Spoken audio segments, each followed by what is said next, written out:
महाराष्ट्रातील ताज्या घडामोडी पाहण्यासाठी आजच आपल्या न्यूज 15 मराठी या चॅनलला यूट्यूबवर सबस्क्राईब करा. तसेच इंस्टाग्राम आणि ट्विटरवर फॉलो करायला विसरू नका. न्यूज 15 मराठी, आवाज जनसामान्यांचा.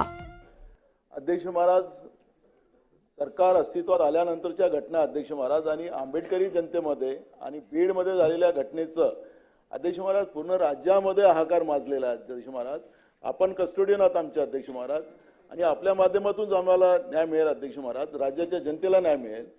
सरकारने उत्तर द्यायची तयारी दाखवावी अध्यक्ष महाराज. मला माहिती आहे कामकाजाचं भाग मला माहिती आहे, पण अध्यक्ष महाराज ही गंभीर बाब आहे आणि गंभीर बाब असल्यामुळे अध्यक्ष महाराज राज्यामध्ये लोकांमध्ये तीव्र चीड परभणीच्या आणि बीडच्या घटनेचे अध्यक्ष महाराज आहे. आणि म्हणून मी आपल्याला विनंती करतो अध्यक्ष महाराज, आपण निर्णय द्याल तो आम्हाला मान्य राहील, पण सरकारने याच्यातली भूमिका मांडावी अशी आम्हाला सरकारला विनंती आहे. अध्यक्ष महोदय, सरकारची असं नाही चालणार. नाना बोलले नाही आता, परत नाही. बसा. या संदर्भात ऐका, बसा. या संदर्भात ऐकून घ्या. या संदर्भात सविस्तर चर्चा करण्याची सरकारची तयारी आहे. त्यामुळे मला असं वाटतं अध्यक्षांनी जो दिवस नेमून देतील उद्याचा, आज आपला शोक प्रस्ताव असल्यामुळे आपल्या काही प्रथा परंपरा आहेत, मात्र अध्यक्षांनी उद्याचा दिवस नेमून दिला तरी आम्हाला हरकत नाही.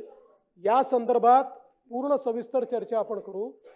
दोन्ही घटना अतिशय गंभीर आहेत, त्यामुळे निश्चितपणे त्याच्यावर चर्चा करू. त्याच्यावर सरकारने काय कारवाई केली ही देखील आपण त्या ठिकाणी बघू. आणि विशेषतः परभणीच्या घटनेच्या संदर्भात मला या निमित्ताने सर्वांनाच अपील करायची आहे की संविधानाचा अपमान कोणीच कधीच सहन करणार नाही, आणि ज्यांनी तो अपमान केला तो मनोरुग्ण आहे.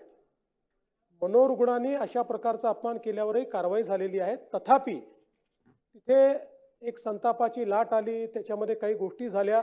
मला असं वाटतं की भारतरत्न डॉक्टर बाबासाहेब आंबेडकरांच्या संविधानाला हे अपेक्षित आहे की एखादी घटना झाल्यानंतर संवैधानिक अशा पद्धतीनं त्या संदर्भातली प्रतिक्रिया उमटली पाहिजे. मात्र आज याच्यावर अधिक बोलण्याचं कारण नाही आहे. निश्चितपणे अध्यक्ष महोदय ज्यावेळी वेळ राखून देतील त्यावेळी याच्यावर सविस्तर चर्चा करून त्याच्यावर योग्य उपाययोजना आपण करू. आणि मला अपेक्षा आहे की विरोधी पक्ष देखील याचं राजकारण न करता या संदर्भात आपल्याला राज्यात कायदा सुव्यवस्था कशी ठेवता येईल आणि अशा प्रकारच्या घटना कशा घडणार नाही या संदर्भातल्या चांगल्या सूचना विरोधी पक्ष देखील करेल हा मला विश्वास आहे. आणि म्हणून आपण जेव्हा नेमून द्याल त्यावेळेस याची कारवाई करता येईल.